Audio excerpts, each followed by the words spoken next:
รัสเซียออกมารายงานในช่วงเย็นวานนี้นะคะคุณผู้ชมบอกว่าทางการรัสเซียได้มีการส่งฝูงรบนะคะเป็นฝูงเรือรบรัสเซียจากกองเรือแปซิฟิกรัสเซียข้ามเข้าสู่ช่องแคบบับเอลมันดับค่ะแล้วก็แล่นเข้าสู่ทะเลแดงแล้วนะคะโดยกำลังเดินทางเข้าสู่พื้นที่ทางทะเลที่ทางกลุ่มฮูตีจากเยเมนมักจะก่อเหตุโจมตีเรือพาณิชย์นะคะแต่ว่าตอนนี้ตรงบริเวณที่ไปเนี่ยคือตอนนั้นก็เต็มไปด้วยเรือรบจากชาติต่างๆแล้วนะคะนอกจากนี้ได้มีการอ้างอิงข้อมูลจากหน่วยบริการสื่อของกองเรือแปซิฟิกรัสเซียบอกว่าฝูงเรือรบที่ถูกส่งเข้าไปในทะเลแดงครั้งนี้ค่ะประกอบด้วยเรือลาดตระเวนติดขีปนาวุธวาริแอกและเรือฟริเกตมาเชลชาโปชนิคอฟโดยเรือฝูงนี้อยู่ระหว่างปฏิบัติภารกิจตามที่ได้รับมอบหมายภายใต้กรอบงานทางทะเลระยะไกล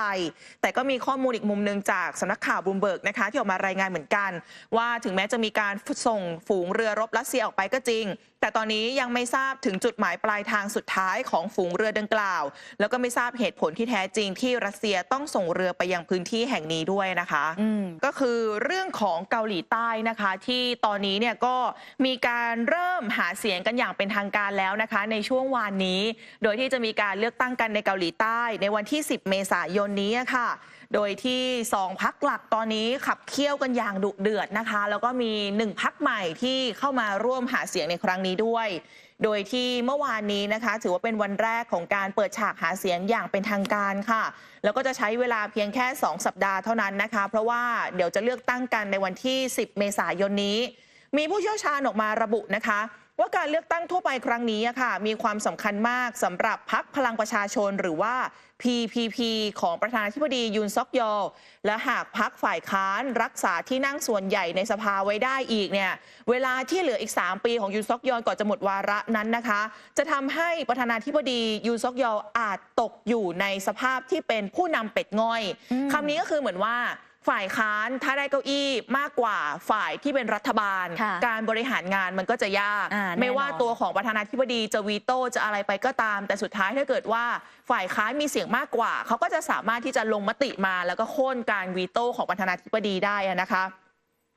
การเลือกตั้งทั่วไปใน10 เมษายนนี้ค่ะจะเป็นการขับเคี่ยวกันระหว่างพรรค PPP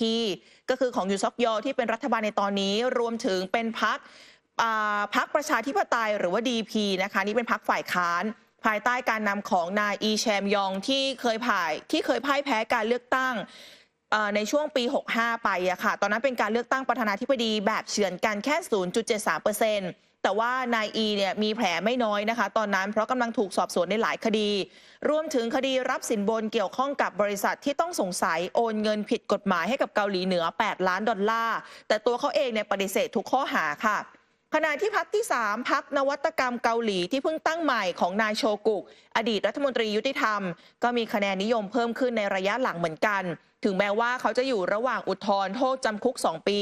ในฐานปลอมเอกสารช่วยลูกสาวเข้ามหาวิทยาลัยชั้นนำนะคะ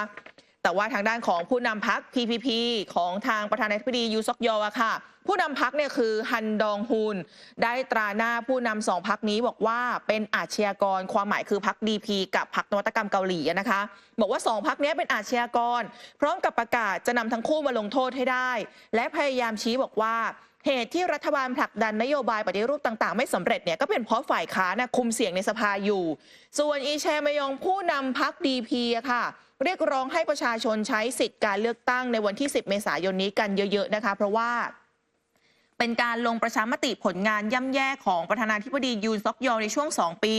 โดยจี้ไปที่เรื่องของค่าครองชีพที่พุ่งสูงขึ้นสันติภาพบนคาบสมุทรเกาหลีก็ตกอยู่ในอันตรายเพราะความเขลาของผู้นำที่เอาแต่ตะโกนหาสงครามมีนักสังเกตการณ์ออกมาระบุค่ะ41เขตเลือกตั้งในเมืองหลวงนะคะคือสมรภูมิสำคัญจากสถิติพบว่าผลเลือกตั้งในโซลจะเป็นภาพสะท้อนผลเลือกตั้งทั้งประเทศในการเลือกตั้งครั้งก่อนปี 2563 ตอนนั้นพรรค DP ที่เป็นรัฐบาลในตอนนั้นนะคะชนะ41เขตจาก49เขตส่วนพรรค PPP ได้มาแค่8ที่นั่งสุดท้ายเป็นพรรค DP ที่ชนะเลือกตั้งถล่มทลายกวาดไป180ที่นั่ง จากทั้งหมด300ที่นั่งซึ่งนี่ก็หมายความว่าพื้นที่ไข่แดงที่จะเป็นพื้นที่สำคัญหลักเนี่ยก็คือจะอยู่ใน48เขตเลือกตั้งในเมืองหลวงก็คือในกรุงโซลนะคะที่ถือว่าจะเป็นจุดสมรภูมิสำคัญทีนี้ถ้าเกิดสมมติว่าใน48เขตนี้ใครพรรคไหนได้คะแนนมากกว่าก็ถือว่าน่าจะพอมีสิทธิ์ที่จะได้เสียงมากสุดในสภาตอนนี้นะคะค่ะแหมบรรยากาศการหาเสียงดุเดือดนะมีเวลาเพียง2สัปดาห์เท่านั้นนะคะอยู่ที่กรุงโซลเกาหลีใต้ค่ะแต่ว่าอีกสถานการณ์หนึ่งที่เกิดควบคู่กันไปนี่เป็นความเดือดร้อนของประชาชนในบ้านเขาค่ะเพราะว่าคนขับรถโดยสารเกาหลีใต้ในกรุงโซลรวมตัวกันผละงานประท้วงค่าแรงที่มีการเจรจาแต่ว่าไม่เป็นผลแน่นอนว่าส่งผลกระทบนะคะต่อพลเมืองค่ะที่โดยสารทั้งในเส้นทางในเมืองและนอกเมืองมากกว่า10ล้านคน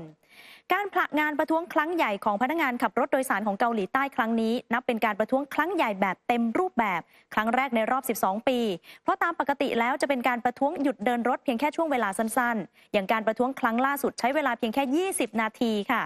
ขณะที่การหยุดเดินรถครั้งนี้คาดว่าส่งผลกระทบรุนแรงในชั่วโมงเร่งด่วนกระทบผู้โดยสารในกรุงโซลกว่า9ล้านคนและผู้โดยสารนอกเมืองอีกเกือบ1ล้านคนซึ่งส่วนใหญ่ไม่ทราบล่วงหน้าว่าจะมีการผละงานประท้วงเนื่องจากการเจรจาเพิ่งล้มเหลวในช่วงรุ่งสางของวันนี้ด้านหน่วยงานการเดินรถในกรุงโซลจะขยายเวลาการให้บริการการเดินรถไฟออกไปรวมทั้งเพิ่มจำนวนขบวนรถเพื่อช่วยรองรับผู้โดยสารในเบื้องต้นก่อนขณะเดียวกันทางการท้องถิ่น25เขตค่ะก็จะมีการเตรียมรถรับส่งระยะสั้นจำนวน480คันเพื่อช่วยรับส่งผู้โดยสารไปยังสถานีรถไฟใต้ดิน